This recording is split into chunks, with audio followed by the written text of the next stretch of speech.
Hello and welcome. This is the third part of chapter Indian politics, trends and developments. In the second part, I have already discussed about United Front government, major features of coalition era, Mandal Commission and Ayodhya dispute. And now in this part, I am going to discuss about NDA 1, NDA 2, UPA 1 and UPA 2. So let's begin the video. National Democratic Alliance NDA was formed in 1998 as a coalition to contest the general election. जैसे कि हमने देखा second part में कि United front government 1998 में fail हो जाती है। यूनाइटेड फ्रंट गवर्नमेंट बनी थी 1996 में। इसमें दो पीएम रहे, पहले थे एच.डी. देवगौड़ा और दूसरे पीएम बनते हैं आई.के. गुजराल। और ये गवर्नमेंट चल नहीं पाती है और 98 में ही गिर जाती है। जिसके बाद मिड टर्म इलेक्शन होते हैं, लेकिन इन इलेक्शन में भी जो कि 98 में होते हैं, किसी भी पार्टी को मेजॉरिटी नहीं मिलती है और एनडीए का फॉर्मेशन होता है। एनडीए की फुल फॉर्म है नेशनल डेमोक्रेटिक अलायंस। ये अलायंस बीजेपी लीडेड था, जिसमें बहुत सी रीजनल पार्टियां शामिल थी, जैसे कि जॉर्ज फर्नांडिस की समता पार्टी। इसके अलावा इसमें शामिल थी शिवसेना, इसमें अकाली दल भी थी, जयललिता की एआईडीएमके भी इसमें शामिल थी। तो ये एक बहुत बड़ा कोalition था पार्टीज़ का। और 98 में इन पार्टीज़ ने मिलकर सरकार बनाई और श्री अटल बिहारी वाजपेयी जी ने सेकंड टाइम पीएम पद की शपथ ली। इसके पहले भी अटल बिहारी वाजपेयी जी पीएम बने थे 96 में, लेकिन मेजॉरिटी ना होने की वजह से ये सरकार सिर्फ 13 दिन में ही गिर गई थी। तो अब फिर से अटल बिहारी वाजपेयी जी दोबारा पीएम बनते हैं और इस एनडीए गवर्नमेंट को टीडीपी आउटसाइड सपोर्ट करती है।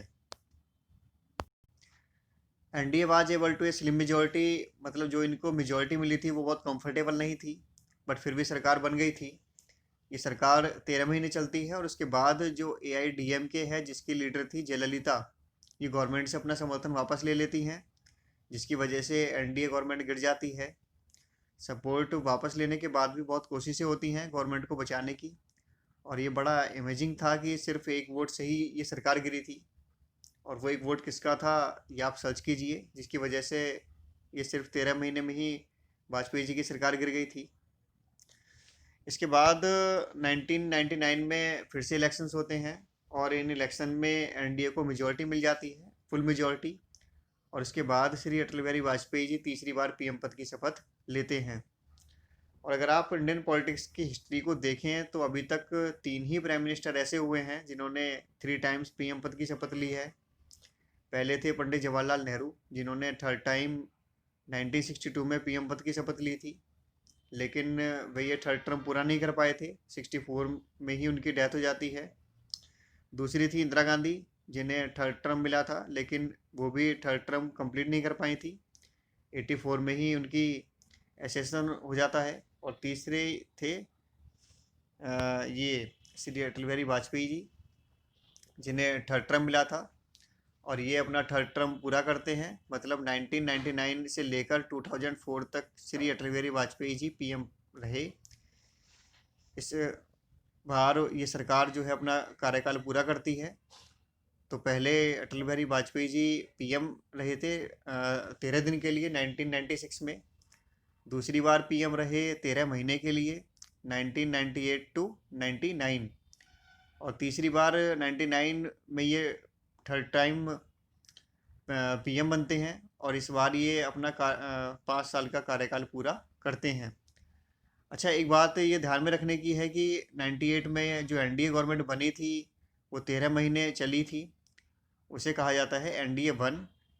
एंड जो गवर्नमेंट बनी थी 1999 में, जिसने 2004 तक अपना कार्यकाल पूरा किया था, उसे कहा जाता है एनडीए 2।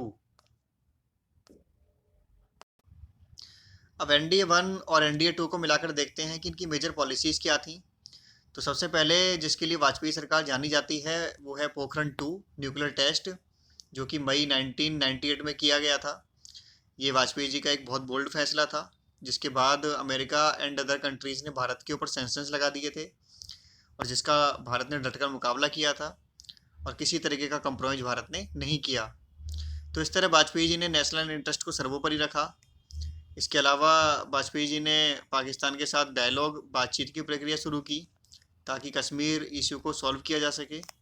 तो इस तरह दोनों देशों के बीच संबंधों में सुधार आए, इसके लिए वाजपेयी जी ने पहल की, जिसमें कुछ चीज़ें की गई थी, जैसे कलाकारों को एक दूसरी कंट्रीज में ले जाया गया था। डायलॉग्स की शुरुआत मल्टीपल लेवल पर हुई थी।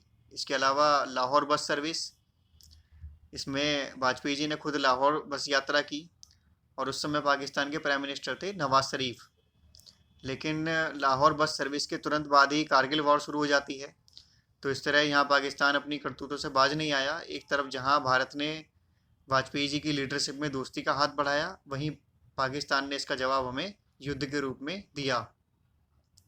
तो इस तरह कारगिल वॉर होता है 1999 में, जिसमें इंडिया को विक्ट्री मिलती है। बहुत ही कम समय में इंडिया की मिलिट्री ने घुसपैठियों को मार भगाया था, जो कि पाकिस्तान के द्वारा इंडिया की टेरिटरी में भेजे गए थे। ये बहुत फेमस फ़ोटो है कारगिल वॉर का। इसके अलावा 13 दिसंबर 2001 को इंडिया की पार्लियामेंट पर टेररिस्ट अटैक होता है। ये टेररिस्ट अटैक भी पाकिस्तान के द्वारा ही कराया गया था। इसके अलावा major shifts in foreign policy of India, major shifts in foreign policy हमें जनता पार्टी की गवर्नमेंट में भी देखने को मिले थे, जो कि 1977 में पावर में आई थी। और इस जनता पार्टी की गवर्नमेंट में जो फॉरेन मिनिस्टर थे वो थे अटल बिहारी वाजपेयी जी। तो अगेन जब बीजेपी लीडेड एनडीए गवर्नमेंट बनती है और वाजपेयी जी पीएम बनते हैं, तो इसमें मेजर शिफ्ट्स चेंजेस हमें फॉरेन पॉलिसी में देखने को मिलते हैं। क्या क्या चेंजेस हुए थे ये आप इंडियाज़ फॉरेन पॉलिसी वाले चैप्टर में देख सकते हैं, जिसके बारे में मैंने कंप्लीट डिस्कशन किया है कि किस तरह इंडिया एंड यूएस रिलेशंस में चेंज आता है वाजपेयी जी की लीडरशिप में। और इसके अलावा इंडिया एंड इजराइल रिलेशन में भी चेंज आता है। इसके साथ इनके साथ हमारे रिलेशन जो है और ज़्यादा डेवलप होते हैं एनडीए के कार्यकाल में, जो कि एक मेजर चेंज था इंडिया की फॉरेन पॉलिसी में। इसके अलावा चाइना के साथ भी हमारे काफ़ी सारे समझौते हुए थे, डायलॉग्स की शुरुआत हुई थी। इसके अलावा एक जो इशू था जिसको लेकर ये गवर्नमेंट क्रिटिसिज्म में आई थी, वो था गोधरा कांड, जिसके बारे में आपके चैप्टर में दिया हुआ है, वो आप पढ़िएगा।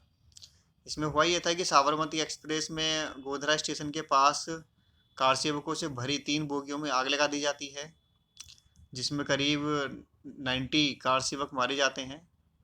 ये आग मुस्लिम समुदाय के द्वारा लगाई गई थी ऐसा माना जाता है। और उसके बाद पूरे गुजरात में, अहमदाबाद में कम्युनल राइट्स शुरू हो जाते हैं, जिस वजह से इस गवर्नमेंट को क्रिटिसिज्म झेलना पड़ा था। अब हम बात करते हैं यूपीए 1 एंड 2 के बारे में।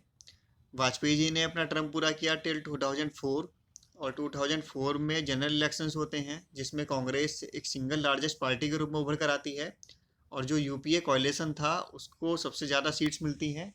एनडीए की 2004 में हार होती है, और यूपीए लीडेड बाय कांग्रेस अपनी सरकार बनाती है, और डॉक्टर मनमोहन सिंह भारत के प्राइम मिनिस्टर बनते हैं।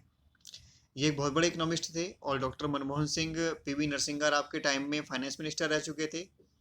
और जो 1991 के इकोनॉमिक रिफॉर्म्स हमें देखने को मिलते हैं, जो एलपीजी, लिबरलाइजेशन, प्राइवेटाइजेशन, ग्लोबलाइजेशन की भारत में शुरुआत हुई थी, उसका क्रेडिट डॉक्टर मनमोहन सिंह को जाता है। 91 में उस समय हमारी इकोनॉमी की हालत बहुत ज़्यादा ख़राब थी, तो उन हालातों से बाहर लाने का जो क्रेडिट है वो डॉक्टर मनमोहन सिंह को जाता है। तो doctor Manmohan Singh prime minister बनते हैं first time, and this government supported by left front parties. Left front parties मतलब सीपीआई, सीपीआईएम। तो इन पार्टीज़ ने भी इस गवर्नमेंट को सपोर्ट किया था, और ये गवर्नमेंट अपना टर्म पूरा करती है 2009 तक का। और अगेन 2009 के इलेक्शंस में यूपीए को टोटल 262 सीट्स मिलती हैं। इसे हम कहेंगे यूपीए 2, जिसमें कि कांग्रेस की टोटल सीट्स थी 206। और Manmohan Singh again second time prime minister बनते हैं। तो इस तरह ये थी यूपीए गवर्नमेंट, जो कि 2004 से 2014 तक पावर में रही। अब इस गवर्नमेंट की जो मेजर पॉलिसीज़ थी उन्हें हम देखते हैं। फर्स्ट इज क्रिएशन ऑफ एसईजेड्स, मीन्स स्पेशल इकोनॉमिक जोन्स, जिसमें इंडस्ट्रीज़ को कुछ सपोर्ट मिलती है गवर्नमेंट की तरफ से। इंडस्ट्रीज़ को बूस्ट करने के लिए, उन्हें आगे बढ़ाने के लिए स्पेशल इकोनॉमिक जोन्स की शुरुआत की गई थी। नेक्स्ट इज नरेगा, या इसको कहेंगे मनरेगा। इसकी फुल फॉर्म है Mahatma Gandhi national rural employment guarantee act, जो कि 2005 में इंट्रोड्यूस किया गया था। इसके अलावा 2005 में ही right to information RTI act pass किया गया था, जो कि एक मेजर डेवलपमेंट था। इसकी डिमांड काफ़ी समय से उठ रही थी। आरटीआई की वजह से बहुत मेजर चेंज आया है इंडिया की पॉलिटिक्स में, एडमिनिस्ट्रेशन में। अब आप कोई भी जानकारी सरकार से, किसी भी गवर्नमेंट ऑफिस से मांग सकते हैं, जिसके लिए बहुत से आरटीआई एक्टिविस्ट आज एक्टिव हैं। तो इस तरह अब पहले की तरह अब गवर्नमेंट या उसका कोई ऑफिस अपनी गलतियों को जो है वो छुपा नहीं सकता है। अब उन्हें सारी जानकारी देनी होती है। फॉर एग्ज़ाम्पल, पहले जितने भी कॉम्पिटिटिव एग्ज़ाम्स होते थे जॉब्स के लिए, सिविल सर्विसेज या अदर एग्जामिनेशन, उनमें आपके कितने मार्क्स आए हैं ये आपको नहीं बताया जाता था। लेकिन आरटीआई एक्ट आने के बाद अब मार्क्स बताए जाने लगे हैं, या अदर जानकारी भी अब आप आरटीआई एक्ट लगाकर आप जान सकते हैं। तो अब पहले की तरह चीज़ों को हिडन में नहीं रखा जाता है। गवर्नमेंट ऑफिस की जवाबदेही है वो इस एक्ट के आने के बाद बढ़ गई है। उसमें काफ़ी हद तक ट्रांसपेरेंसी आ गई है। इसके अलावा वैट इंट्रोड्यूस किया गया था, value added tax, first time.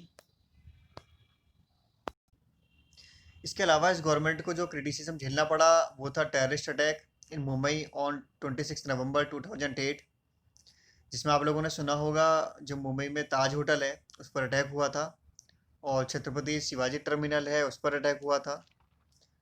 इस तरह कई जगह मुंबई में अटैक हुए थे, जिस पर मूवीज़ भी बन चुकी हैं। अजमल कसाब को पकड़ा गया था, उसे फांसी दी गई थी। ये सब आपको पता होगा, और नहीं पता है तो गूगल पर सर्च कीजिए और पता कीजिए। इसके अलावा आधार कार्ड को लॉन्च किया गया था 2009 में। इसके अलावा यूपीए 2 गवर्नमेंट के पीरियड में अन्ना हजारे का मूवमेंट होता है करप्शन के अगेंस्ट इन 2012। इस मूवमेंट को आप कंपेयर कर सकते हैं जेपी मूवमेंट के साथ, क्योंकि जेपी मूवमेंट के बाद अगर कोई मूवमेंट जोर पकड़ता है तो वो था अन्ना हजारे का मूवमेंट, जो कि 2012 में हुआ। ये मूवमेंट भी जेपी मूवमेंट की तरह ही करप्शन के अगेंस्ट था, जिसमें लोकपाल की मांग को लेकर अन्ना हजारे के द्वारा दिल्ली के रामलीला मैदान में अनशन किया गया था। उसके बाद जिसके लिए गवर्नमेंट खास तौर पर जानी जाती है वो है वेरियस स्कीम्स जो इस गवर्नमेंट के पीरियड में हुए। बहुत सारे स्कीम सामने आए थे, जिसमें कैश फॉर वोट स्कीम था, सत्यम स्कीम था, 2G spectrum scheme, CWG scheme. इसके अलावा भी और बहुत सारे स्कीम सामने आए थे, जिसमें ये अब तक के सबसे बड़े स्कीम थे, और ये मामले अभी तक चल ही रहे हैं, कुछ को सज़ा भी हो चुकी है। तो इस तरह इस गवर्नमेंट पर बहुत ज़्यादा करप्शन के चार्जेस थे, जिस वजह से इसे हार का सामना करना पड़ा 2014 के इलेक्शंस में। और 2014 के बाद तो आप जानते ही हैं कि क्या होता है। NDA leaded by BJP power में आती है और मोदी जी प्राइम मिनिस्टर बनते हैं। एंड अगेन 2019 में भी मोदी जी प्राइम मिनिस्टर बनते हैं, जैसा कि आप सभी जानते ही हैं। तो इसे हम कहेंगे NDA third and NDA fourth. NDA third NDA fourth के बारे में हम डिस्कस करेंगे नेक्स्ट पार्ट में। ये सभी टॉपिक्स आपके सिलेबस में न्यूली ऐड किए गए हैं। तो जो कंटेंट मैंने इन वीडियोज में देने की कोशिश की है तो वो मेरे हिसाब से सफिशिएंट होना चाहिए आपके बोर्ड एग्ज़ाम्स के हिसाब से। तो जल्द मिलते हैं नेक्स्ट पार्ट के साथ। Thanks for watching, bye bye.